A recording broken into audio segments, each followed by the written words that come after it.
Após 3 semanas de confrontos na fronteira com Israel, onde dezenas de combatentes do Hezbollah perderam a vida, o grupo libanês está se esforçando para minimizar suas perdas e se preparando para a possibilidade de um conflito prolongado. O Hezbollah, apoiado pelo Irã, perdeu 47 de seus combatentes em ataques israelenses, na fronteira do Líbano desde o início do conflito em 7 de outubro, quando o aliado palestino Hamas entrou em guerra com Israel. Essa cifra representa cerca de 1/5 do número de mortos durante a guerra em grande escala entre o Hezbollah e Israel em 2006. A maioria das baixas do Hezbollah ocorreu devido a ataques de drones israelenses. Além disso, o Hezbollah demonstrou sua capacidade de mísseis terra-ar, relatando a derrubada de um drone israelense no domingo, indicando um fortalecimento de seu arsenal de mísseis.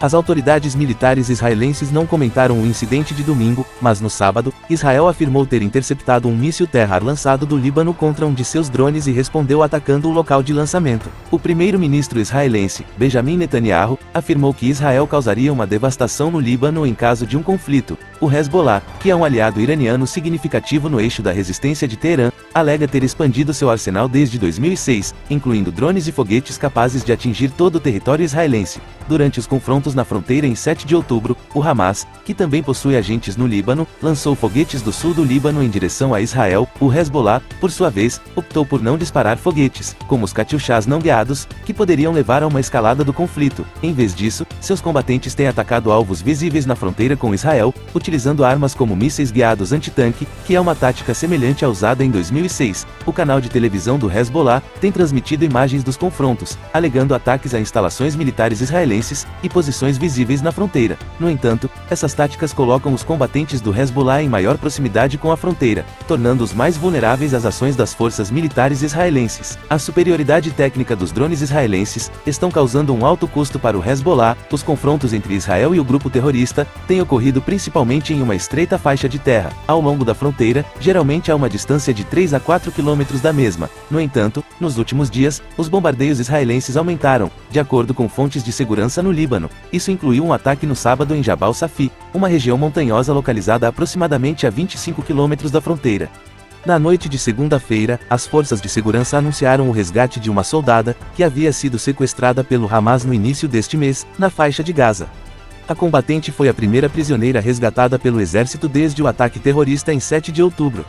Em uma declaração conjunta, as Forças de Defesa de Israel e a Agência de Segurança Shin Bet, que é o Serviço de Segurança Interna, informaram que a soldada Ori Megiddish foi resgatada em boas condições e agora está com a sua família. O resgate ocorreu durante uma operação terrestre noturna, mas os detalhes não foram divulgados. Ori Megiddish era uma combatente de observação, que foi feita de refém pelo Hamas, quando terroristas invadiram a base de Nahal Oz, há mais de 3 semanas. Não foram fornecidas informações adicionais sobre os detalhes da operação de resgate, pois isso poderia comprometer futuras operações. Acredita-se que Megiddish tenha sido mantida em cativeiro sozinha, embora outros membros de sua unidade tenham sido capturados pelo Hamas no ataque em 7 de outubro.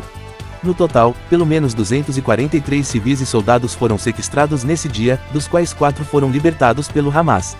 A operação de resgate foi planejada com antecedência e enfrentou resistência por parte dos terroristas durante a atividade noturna.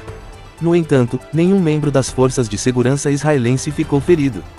Durante a noite, a casa de Al-Aruri, o vice-chefe do escritório político, responsável pelas atividades do Hamas na Cisjordânia, foi alvo de demolição.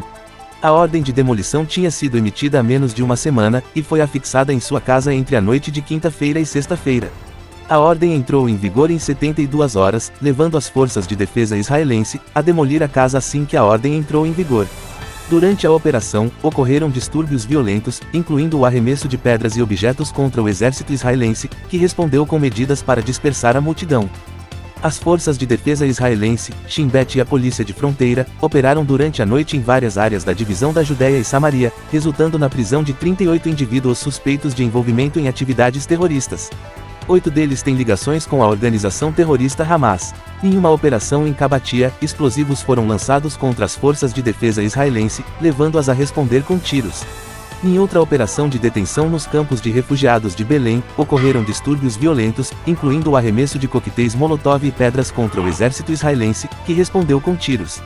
Nesta manhã de terça-feira, um alerta de infiltração de aeronave hostil foi acionado em Eilat. Aparentemente, trata-se de uma aeronave não tripulada lançada do Iêmen em direção a Israel. As forças de defesa israelense conseguiram interceptar o drone sobre o Mar Vermelho, impedindo-o de alcançar o território israelense. Esta é a terceira tentativa de lançamento vinda do Iêmen. Cerca de 2 semanas atrás, um destroyer de mísseis americano, localizado no norte do Mar Vermelho, interceptou mísseis e drones kamikazes, disparados pelos rebeldes no Iêmen. Esses lançamentos aparentemente tinham como alvo instalações em solo israelense. Em resposta a esses incidentes, o secretário de Defesa dos Estados Unidos, Lloyd Austin, anunciou o aumento das forças americanas na região e ordenou o deslocamento do porta-aviões Eisenhower e seu grupo de batalha para o Mediterrâneo. Além disso, foram emitidas ordens para o envio de uma bateria antimísseis e baterias Patriot adicionais para proteger as forças dos Estados Unidos na região. Na semana passada, o chefe do governo de transição dos Houthis no Iêmen, Abdel Aziz bin Rabto, fez ameaças de atacar navios israelenses no Mar Vermelho se os ataques a Gaza continuassem. Em Gaza, as forças de defesa israelense, lideradas por batalhões terrestres, têm estado envolvidas em intensos combates nas profundezas da faixa de Gaza.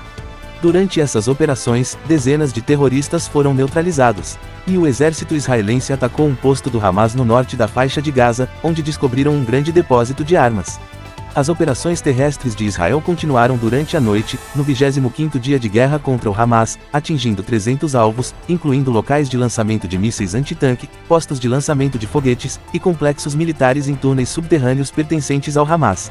Além disso, as forças de defesa israelense alegam ter eliminado Nissan Abu Agina, que foi o comandante do Hamas do batalhão Beit Lahia. Segundo o exército israelense, Agina foi responsável por liderar os membros do Hamas, que realizaram o ataque fatal há 3 semanas atrás. Os militares afirmam que ele tinha comandado as operações aéreas do Hamas e contribuiu para o desenvolvimento de drones e parapentes, usados em ataques ocorridos em 7 de outubro. As forças de defesa israelense alegam que o ataque aéreo foi realizado com base em informações coletadas pela Agência de Segurança Interna.